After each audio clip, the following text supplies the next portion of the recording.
আওয়ামী লীগের বিচার ব্যতীত এবং যারা ডিরেক্টলি ছাত্র জনতার উপরে গুলি চালিয়েছিল তাদের বিচার ব্যতীত আমরা কোনো ইলেকশনে আর যাব না।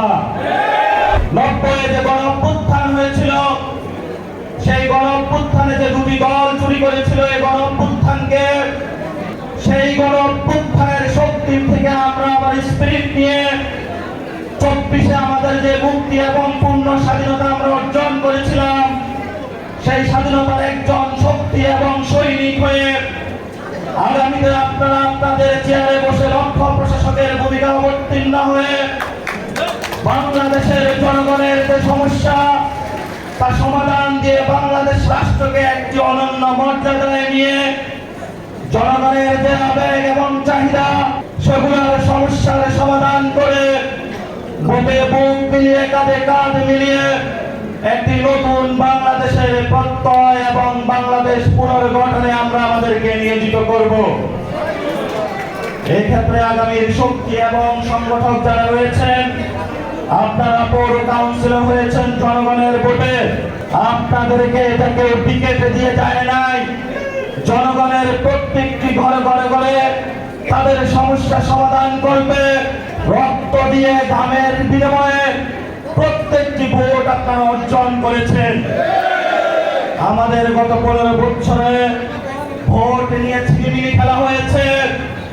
বাংলাদেশে আগামীতে যারা আমাদের ভোটের অধিকার করে কেড়ে নিয়েছিল, আপনাদেরকে আজকের এই সমাবেশে আসতে বাধ্য করেছে সেই শেখ হাসিনার বিচার ব্যতীত, আওয়ামী লীগের বিচার ব্যতীত এবং যারা ডিরেক্টলি ছাত্র জনতার উপরে গুলি চালিয়েছিল তাদের বিচার ব্যতীত আমরা কোনো ইলেকশনে আর যাব না। আপনাদেরকে কমিটমেন্টে আসতে হবে।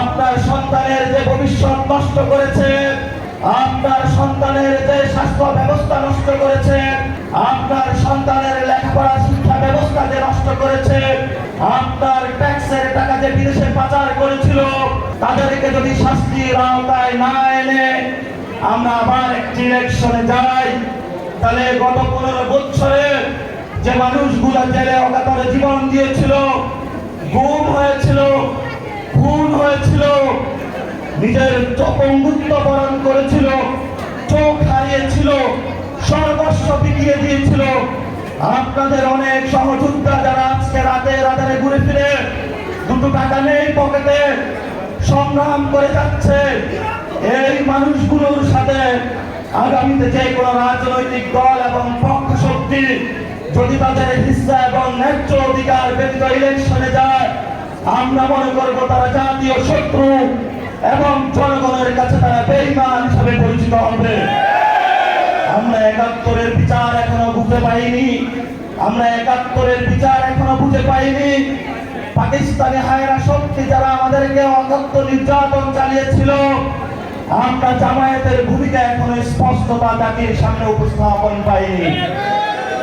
আমরা 90-এর স্বৈরাচার আন্দোলনের পরে যে দুটি রাজনৈতিক দল বাংলাদেশে নতুন একটা ব্যবস্থা দেওয়ার চেষ্টা করেছিল, সেখানেও আমরা তাদের কমিটমেন্টের জায়গা থেকে নতুন একটি ব্যবস্থা পাইনি, যার ফলশ্রুতিতে আমরা 15 বছর ফ্যাসিস্ট সরকারের পদানত বলে পড়েছিলাম।